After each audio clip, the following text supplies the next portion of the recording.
غیر آئینی اقدامات کے اندر حصہ بن رہی ہیں، وہ یاد رکھیں کہ انشاءاللہ یہ عوام ان کو بتائے گی، جس طرح 8 فروری کو بتایا تھا کہ عوام جمہوریت کے ساتھ ہے، اپنے آئین کے ساتھ ہے، اور انشاءاللہ عمران خان کے ساتھ ہے۔ عمران خان نے ہمیں لا الہ الا اللہ کا مطلب سمجھایا۔ الحمدللہ ہمیں فخر ہے اس بات پہ کہ عمران خان نے اس قوم کو آزاد کرایا، اور یہ جو لوگ ہمارے ملک کو، ہماری قوم کو تاریکی میں دھکیل رہے ہیں، تو عمران خان نے جو تحریک کا آغاز کیا ان کے خلاف، آج پاکستان کا بچہ بچی، جوان مرد عورت بوڑھا بوڑھی ہر کوئی انشاءاللہ عمران خان کی اس بات کو سمجھ کر اس تحریک کا حصہ ہے، اور انشاءاللہ حصہ رہے گا۔ عمران خان کو توشہ خانہ کے کیس میں قید کر کے آج 414 دن ہو چکے ہیں،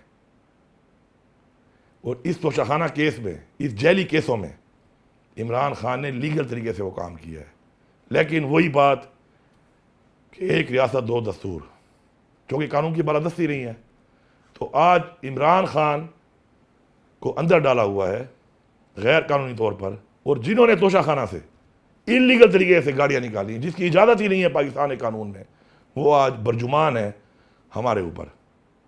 تو یہ قوم غلام نہیں ہے، نہ ہم غلامی برداشت کریں گے۔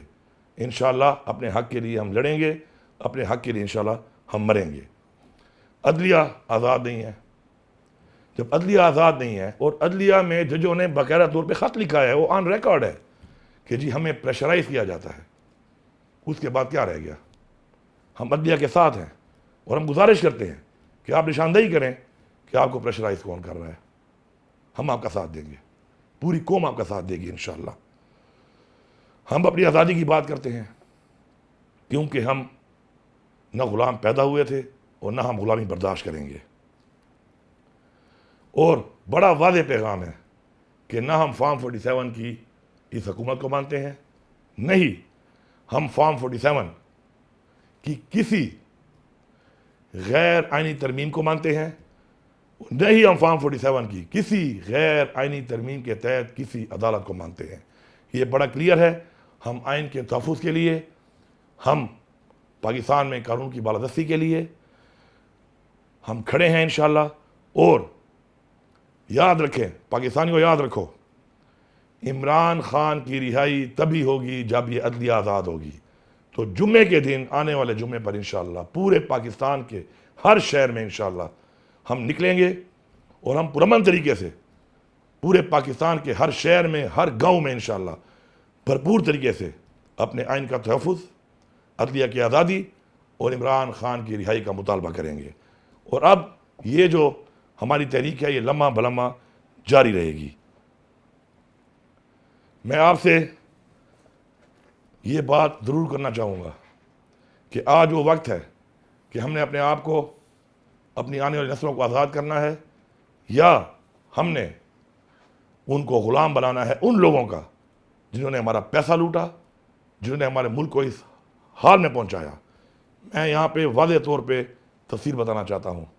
عمران خان کی حکومت تھی، اس وقت ملک کے حالات، ملک کی اکانومی، ملک میں روزگار، ملک میں بجلی، ملک میں گیس، ملک کے اندر روزگار کے حوالے سے اپرچونٹیز اور جو انویسٹمنٹس آ رہی تھیں وہ پوری قوم کے سامنے ہیں۔ اور آج مہنگائی کے حوالے سے، روزگار کے حوالے سے، بجلی کے حوالے سے، اکانومی کے حوالے سے جو حالات ہیں وہ بھی قوم کے سامنے ہیں۔ ایک بہترین چلتی ہوئی حکومت کو ایک سازش کے تحت گرا دیا گیا۔ اس کا فائدہ کس کو ہوا؟ جن کو فائدہ ہوا پوری قوم کے وہ سامنے ہیں، پہچانے ان چہروں کو۔ امن و امان کے حوالے سے ایک بہترین ملک میں امن قائم ہو چکا تھا۔ یہ جو باتیں کرتے ہیں پختونخوا کی کہ ہم نے تحریک انصاف کو ایک پرامن پختونخوا حوالے کیا تھا، ریکارڈ اٹھا لو، تاریخ دیکھ لو۔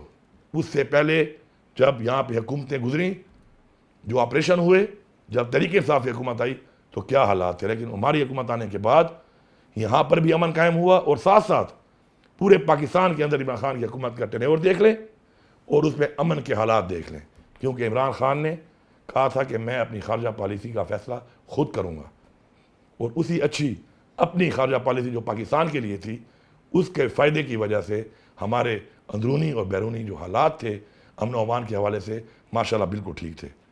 اب اگلے جلسے بھی ہم نے کرنے ہیں، انشاءاللہ آنے والی اتوار پہ میاں والی میں جلسہ ہوگا. میاں والی والوں تیار ہو جاؤ. انشاءاللہ میں آؤں گا, وہاں پر میں جلسہ کروں گا آپ لوگوں کے درمیان میں, اور بھرپور طریقے سے ہم ان کو بتائیں گے کہ جلسہ کیا ہوتا ہے انشاءاللہ. اس کے بعد ہم پنڈی میں جلسہ کریں گے, اور مختلف شہروں میں انشاءاللہ ہمارے جلسے ہوں گے. اور اب میں پوری قوم کو یہ بتا رہا ہوں کہ یہ تحریک اس کے بعد آپ نے لمحہ بلمحہ چلانی ہے. اپنا گزرتا ہوا ہر لمحہ آپ نے اس تحریک کا حصہ بننا ہے. اس طرح ہمیں بتایا گیا ہے, قرآن میں حکم ہے کہ جابر حکمران کے خلاف آپ آواز اٹھائیں. اس کے مطابق ہر لمحے آپ نے آواز اٹھانی ہے. اب جہاں پر بھی آپ نے آواز اٹھانی ہے. میں آخر میں ایک بات کرتا ہوں کہ یہ جو بار بار ایک بات آ رہی ہے کہ جی معافی, کس چیز کی معافی مانگوں میں اور کس سے معافی مانگوں؟ یہ کل سے وہ پنجاب حکومت لگی ہوئی ہے کہ جی آ کے معافی مانگے. معافی پہلے وہ مانگیں کہ جو معافی مانگنے کے اس وقت مجاز ہیں. پہلے مجھ سے معافی وہ مانگیں کہ جنہوں نے میرے لیڈر عمران خان کو باوجود اس کے کہ اس نے صبح گھر سے نکلتے ہوئے کہا کہ اگر مجھے گرفتار کرنا ہے تو میں گرفتاری کے لیے تیار ہوں, اس کو گریبان میں ہاتھ ڈالا. پہلے اس کی معافی ہوگی. اس کے بعد پرامن احتجاج میں میرے لوگوں پر جو ظلم کیا گیا, شہید کیا گیا, اس کی معافی کون مانگے گا؟ آئی جی پنجاب صاحب ضلع شاہ ایک معصوم انسان تھا, اس کو شہید کیا گیا, اس کی معافی کون مانگے گا؟ آج تک ہم ویڈیوز مانگ رہے ہیں, ہمیں نہیں مل رہی. ہمارے لوگوں کو پورے پاکستان میں شہید کیا گیا, اس کی معافی کون مانگے گا؟ معافی ظرف والے لوگ مانتے ہیں. ہم ظرف والے لوگ ہیں, لیکن کم ظرف ہو یہ امید مت رکھنا کہ ہم پہلے معافی منگوائیں گے اس چیز کی جو ہمارے ساتھ ظلم ہوا, زیادتی ہوئی, اس ملک کے ساتھ ظلم ہوا, زیادتی ہوئی, ابھی تک ہو رہی ہے. تو یہ معافی شافی والی باتیں مت کرو.